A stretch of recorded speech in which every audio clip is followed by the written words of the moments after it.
West.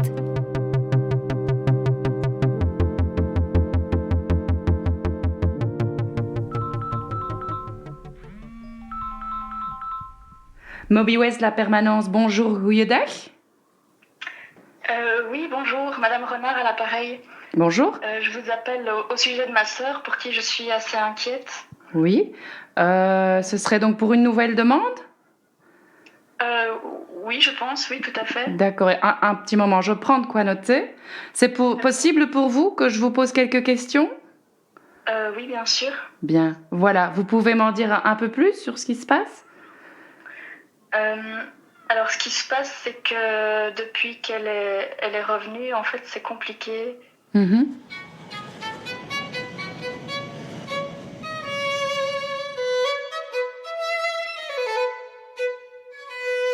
Moby West, c'est une équipe mobile psychiatrique F2B. Donc F2B, c'est-à-dire une équipe qui peut accompagner les personnes sur du long terme et qui accompagne donc des personnes âgées de plus de 18 ans, donc des adultes, qui présentent des difficultés, qu'elles soient psychologiques, sociales, affectives, mais aussi psychiatriques.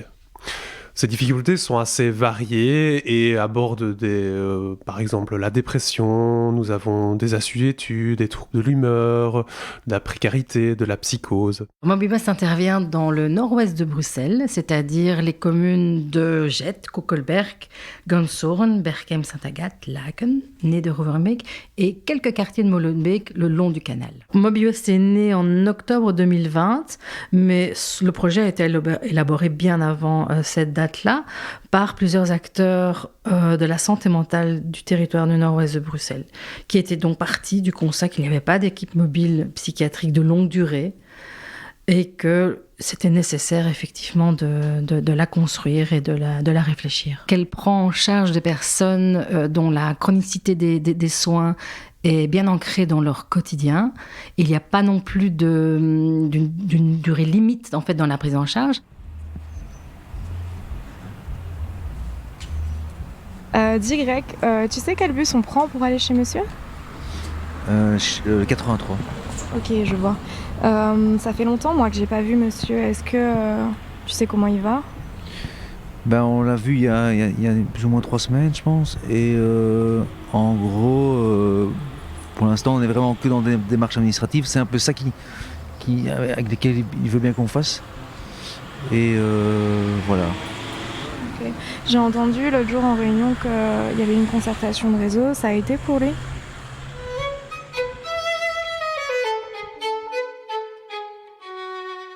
Alors on les accompagne vraiment au niveau de leur milieu de vie, que ce soit à leur domicile ou alors en centre dans lequel ils sont actuellement. On peut également aller chez les personnes ou alors se rendre dans un café, aller faire un tour dans le parc. Donc il y a vraiment la mobilité qui est à comprendre au sens large. D'être mobile, c'est important car ce sont des personnes qui éprouvent des difficultés à se rendre à certains rendez-vous ou encore ont besoin d'être accompagnés pour certaines démarches et se retrouvent quand même souvent dans une certaine solitude. On est guidé par la clinique en fait, du patient, comme mon collègue vient d'expliquer. Et donc, on peut se rendre là où, en fait, le patient nous guide. Et une des missions aussi de Moby West, c'est étendre le réseau, en fait, du patient. C'est-à-dire qu'il n'y a pas que Moby West. L'idée aussi, c'est d'étendre son réseau à lui. Donc, s'il n'a pas de psychiatre, eh bien, on cherche un psychiatre. Évidemment, s'il le souhaite, ou s'il a besoin d'une maison médicale. On est là aussi pour l'accompagner dans ces démarches qui sont parfois compliquées pour lui. À Moby West, nous sommes 9 collègues qui travaillons sur le terrain. Nous avons un psychiatre responsable, également une coordinatrice, mais tous sont amenés à rencontrer les personnes sur le terrain. Nous travaillons en binôme, c'est-à-dire que nous sommes toujours 2 collègues à se rendre chez la personne, ou encore quand la personne vient à nos bureaux, on se donne rendez-vous dans un lieu tiers. Et donc il s'agit d'un binôme changeant, donc qui est quand même une particularité de notre équipe, c'est-à-dire que ce ne sont pas toujours les 2 mêmes personnes qui vont aller chez le même bénéficiaire. Et de ce fait, nous sommes néanmoins assez attentifs à ce qu'il y ait un fil rouge, et du coup, on veille toujours à ce qu'il y ait une des 2 personnes qui étaient présentes au dernier rendez-vous qui soit présente au nouveau rendez-vous. Travailler en binôme, en fait, permet la diversité clinique, en fait, de la prise en charge du patient. On veut dire par là que nous sommes tous des intervenants psychosociaux, mais nous avons tous des expériences professionnelles différentes, mais aussi des diplômes différents. Et donc, c'est justement cette richesse dans nos individualités que l'on peut donc imaginer un accompagnement le plus singulier possible.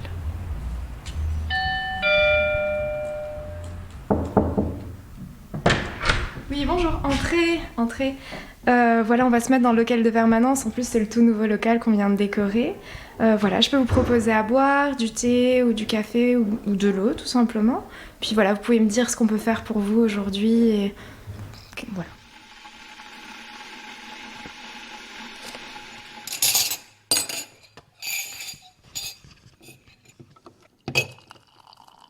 Nous recevons les nouvelles demandes par mail ou encore par téléphone durant notre permanence téléphonique. Et à ce moment-là, nous nous informons sur la nouvelle demande avec la personne qu'on a au téléphone.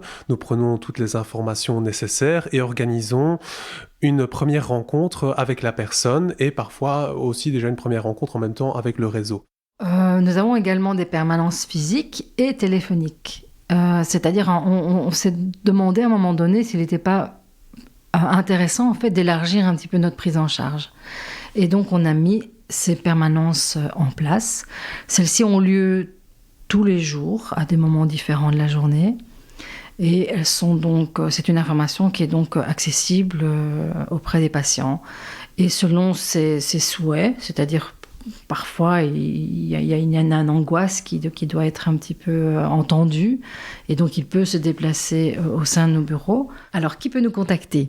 Eh bien, ça peut être le patient lui-même, ça peut être aussi son entourage proche, qu'il soit amical ou familial, mais c'est aussi des intervenants de la santé, comme un psychiatre ou un service de santé mentale ou l'hôpital aussi, qui peut nous contacter suite à une hospitalisation pour un relais à prendre.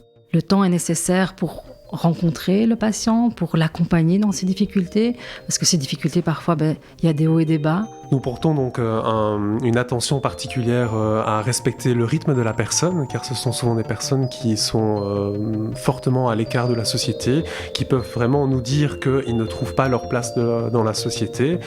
Et de ce fait, pour nous, il est très important de pouvoir entendre cela dans un premier temps, de pouvoir respecter cela et essayer de leur proposer un cadre qui puisse plus leur correspondre.